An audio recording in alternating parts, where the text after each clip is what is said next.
En ce temps-là, Jésus disait à ses disciples, « Lorsque vous priez, ne rabâchez pas comme les païens. Ils s'imaginent qu'à force de paroles, ils seront exaucés. Ne les imitez donc pas, car votre Père sait de quoi vous avez besoin, avant même que vous l'ayez demandé.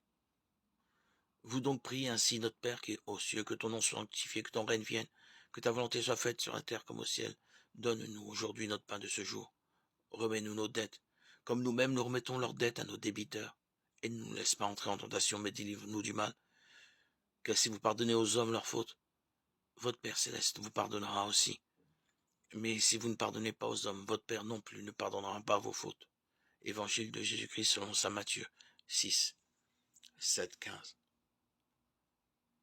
Le seul mot de Père par lequel nous exprimons notre relation filiale à Dieu est inépuisable. Mais aussi, le terme nous en fait partie intégrante. Ce n'est pas le je, mais le nous qui nous situe dans cette filiation. La structure de cette prière est d'une richesse que l'interprétation de tous les siècles a peu à peu mise en évidence. On peut dire du Notre Père ce qu'on dit de la parole de Dieu. C'est une formule qui est toujours la même et qui pourtant est inépuisable et toujours nouvelle.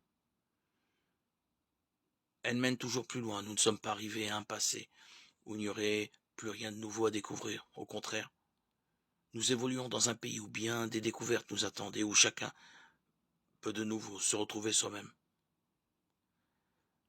C'est la prière originelle qui nous permet de mieux nous identifier à Jésus, priant, et de prier comme il faut. La prière du Notre Père est vraiment essentielle, parce que le Christ lui-même l'a composée. Il est donc important à toute prière, de la rajouter.